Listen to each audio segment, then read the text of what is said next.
At Thanksgiving dinner, my sister stood up and announced, "We voted, and you're not family anymore." Everyone cheered. I laughed softly and said, "Then I guess you won't need this." I placed a folder on the table. The moment she opened it, she started screaming. "Before we carve the turkey," Isabella said, rising from her chair with that smug, rehearsed smile of hers, "there's something we need to say." Everyone went quiet. Forks paused mid-air. My gut clenched. I knew that tone. It was the same one she used when she got me grounded at 14 for a party I didn't even go to. "We had a family vote," she continued, looking around at everyone like a pageant queen about to be crowned. "And we've decided you're not family anymore." Silence, then cheering. My cousin Chloe clapped like she was at a concert. Uncle Mitch raised his wine glass and toasted. Even my mother, my own mother, laughed and said, "Well, someone had to say it." I sat there frozen, staring at my plate. The stuffing had gone cold, but my blood boiled. My dad didn't even look at me, just sipped his beer and muttered, "It's probably for the best." "Wow," I said, pushing my chair back slowly. "You guys actually rehearsed this?" Isabella grinned wider. "You've been toxic for years. We're just finally done pretending." "You're not family," my mother added, reaching for the cranberry sauce like we were discussing the weather. "It's unanimous." I looked around. No one spoke up, not one person. "Good," I said quietly. Then I reached into my bag. "I figured this might happen," I added, pulling out a thick folder and placing it gently in the center of the table. The sound it made, thunk, cut through the laughter. Isabella blinked. "What is that?" I smiled, leaned back in my chair, and folded my arms. "Why don't you find out?" She snatched it up and ripped it open, her mouth already twisted in that snide little smirk she always wore when she thought she was winning. Then she turned the first page and stopped smiling. Her face turned pale. Her eyes scanned the next page and the next. Then she screamed. Screamed. Like blood-curdling horror movie kind of scream. Her chair crashed behind her as she bolted upright, slamming the folder shut like it had burned her hands. "You monster!" she cried. "You messed up, twisted weirdo!" They always said, "Thank you, sure," but with that tone. The one that said, "Well, of course you'd help. You don't have a family of your own." And maybe that's what did it. See, I'm single. No kids, no spouse, no drama. Just me, my work, and my dog. And in their eyes, that meant I had nothing better to do than fund their messes. Isabella especially treated me like her personal fail-safe. When Ethan lost his job, she called me first. Just a small loan. When her car broke down, "You make 6 figures, what's 2 grand?" When her kid needed therapy and insurance wouldn't cover it, yeah, guess who she called? I always helped, always, because I told myself it was family. But helping turned into obligation, then into expectation, then into demand. It started small. Backhanded jokes at dinner. "Oh, you brought wine? Must be nice to afford good wine."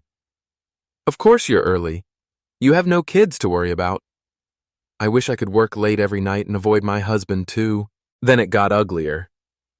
"You're so cold. Maybe that's why you're still alone. You don't understand real stress. You don't have a real life. You're just bitter that no one needs you." Except they did need me. Constantly. Financially. Quietly. Behind closed doors. And then came the text. Isabella. "Hey, can you co-sign for a small business loan? Ethan and I want to start a wellness cafe." Me. "No." Isabella. "Wow. Really?" Then came the silence. That was 3 months ago. Since then, I got the cold shoulder. Mom stopped calling. Dad sent one-word replies. No one invited me to the last family dinner. Isabella blocked me on social media after posting a story about cutting out toxic people. But I didn't sit and sulk. Instead, I started pulling receipts. Literal receipts. See, I keep records. Bank transfers, emails, screenshots, dates. I'm not stupid. And over the past 5 years alone, I'd sent over $78,000 to various family members. $8,000 for Ethan's rehab. $2,300 for Isabella's emergency dental work, which turned out to be elective veneers. $1,500 for my dad's back surgery, $12,000 for my mom's credit card debt, $6,000 for Chloe's college move-in costs, $4,500 for a family emergency that turned out to be a trip to Cabo. And not once, did any of them offer to pay me back. They just took. And when I stopped giving, they decided I was the problem. So I made the folder. Inside, every transfer confirmation, every email and text request for money, screenshots of Isabella calling me manipulative to her friend because I said no to the loan, a timeline of every major payment I made in the last 5 years, and as a cherry on top, copies of Facebook and Instagram posts where they mocked me. I have screenshots of Isabella calling me a cash cow with no spine in a private comment thread she didn't know I had access to. So yeah, that's what she saw when she opened the folder. That's what made her scream. Because Isabella wasn't just exposed, she was dismantled, fact by fact, line by line, page by page. My mom cut in, holding her hands up. Can we all just calm down and be reasonable? Sure, I said. Let's be reasonable. Let's talk about the time you called me a parasite while cashing the check I sent you. She blinked. That's not fair. We were under stress. No, I snapped. You were under stress and I bailed you out. Every single time. And the one time I say no, suddenly I'm the enemy. My dad, who had been dead silent until now, finally spoke up. You're making this into something bigger than it is. I turned to him. My voice dropped. You let them do this to me for years. You knew. You saw it. You heard it. And you let it happen because it was easier than standing up to them. He didn't deny it. Isabella slammed her hand on the table. You're just bitter because no one needs you anymore. Wrong, I said coldly. I'm not bitter. I'm done. She let out a bitter laugh. You're pathetic. Do you know how dramatic this all looks? Bringing a folder? Printing screenshots? You think this makes you the victim? You're just proving you're a control freak. And you're just proving, I said, that you only cared about me when I was paying your bills. You don't get to play the martyr, she shouted. You chose to help. You didn't have to.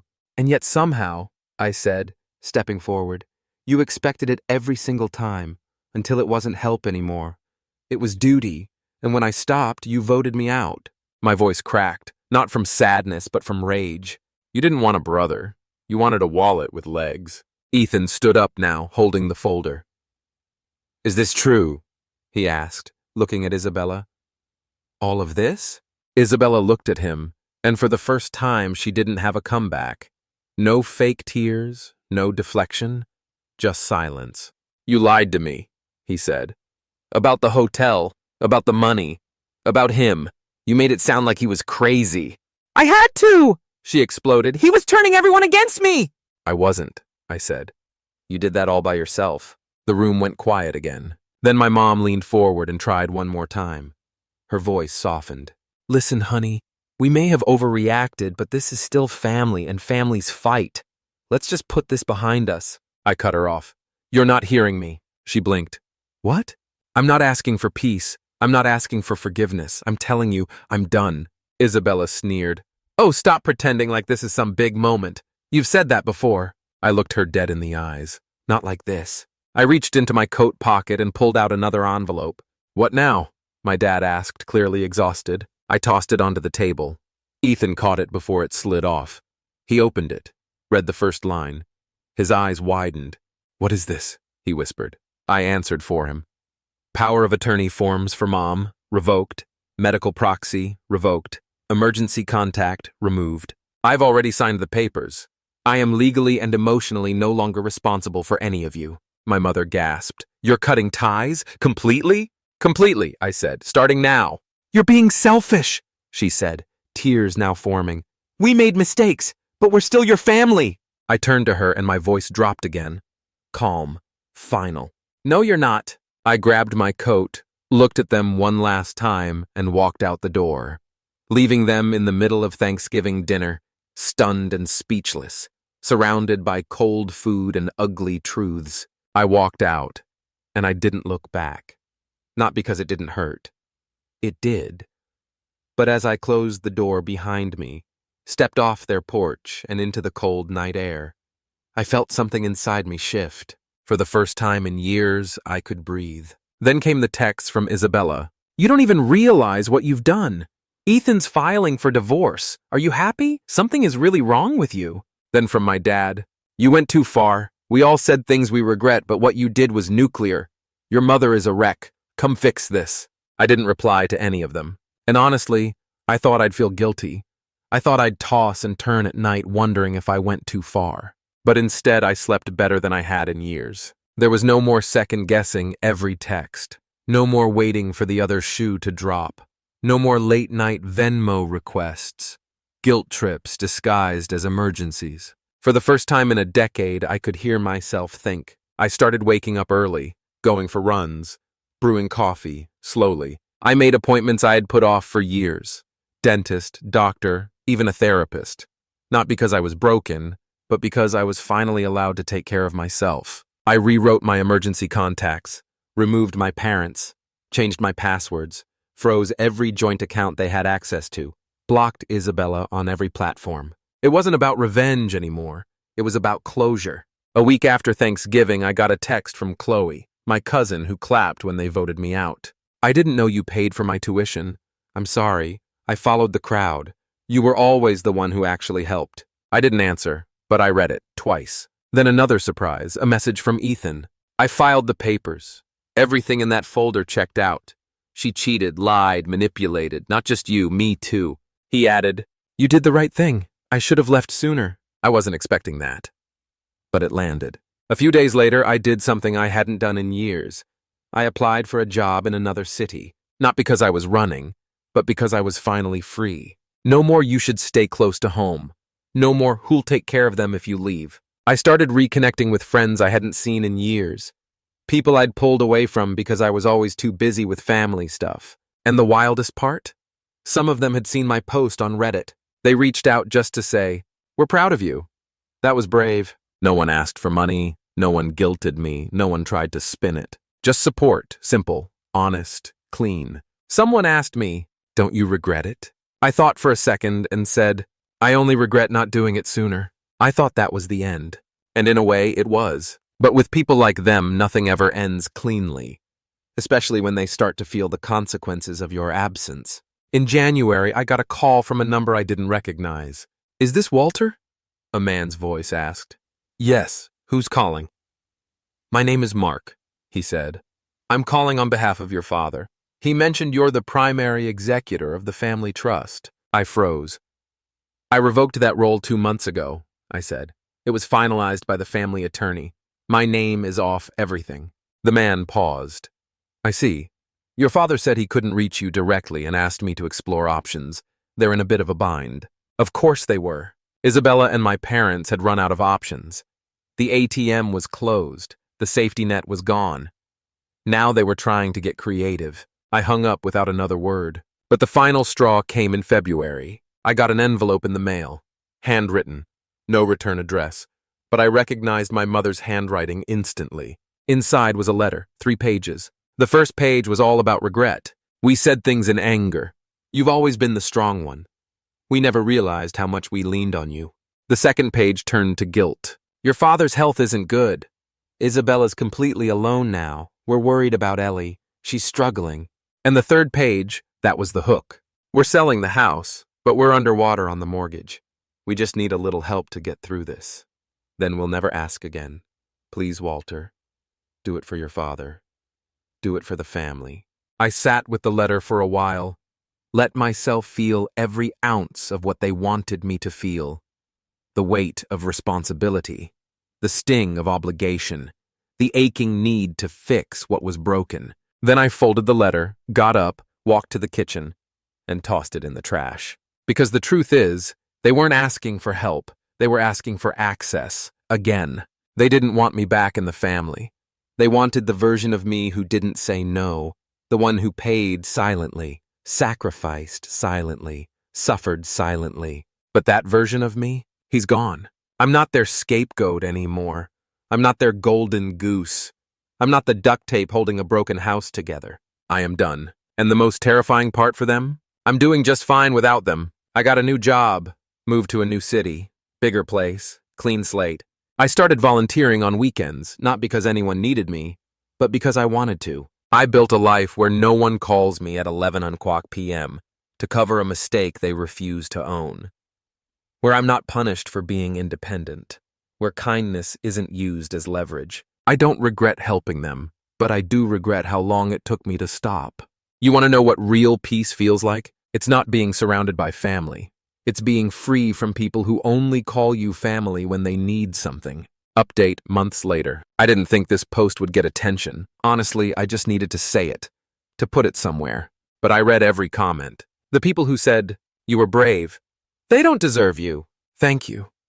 I didn't know how much I needed to hear that, until I did. And of the few who asked, "But what if they change?" Yeah, I've asked myself that too. It's been a few months now. They didn't change. After I cut them off, after the folder, after the screaming, after the silence, after the letters, I thought maybe, just maybe, someone would get it. That they'd reflect, that they'd say, "We're sorry." They didn't. They got quiet for a while. Then they got strategic. Then they got desperate. Then they got ugly again. But me, I got free. Since then, I moved to a new place. Got a job that doesn't keep me up at night. Started therapy, real therapy. The kind where you stop trying to fix everyone else and finally learn how to sit with yourself. I cook for myself now. I sleep better. I go outside more. I don't flinch when the phone buzzes. And yeah, sometimes I think about Ellie, about what she's being taught, about what she'll grow up believing is normal. But I also know this. I was the example of someone who finally said enough. A few days ago, I got another letter, handwritten, from my mom. It was 3 words. "We're still family." No context, no apology, no change, just the same old hook. And for the first time, I didn't feel anything. No anger, no sadness, just nothing. I threw it away and made dinner. So now I'm back here, because this place gave me a kind of clarity I didn't expect. Strangers saw me clearer than my own blood ever did. So here's what I want to ask. Did I do the right thing? Cutting them off? Dropping the weight? Saying no and meaning it? Was I too cold? Or was I finally just done being the only one holding it all together? I don't know. But I do know this. For the first time in my life, I'm not surviving, I'm living.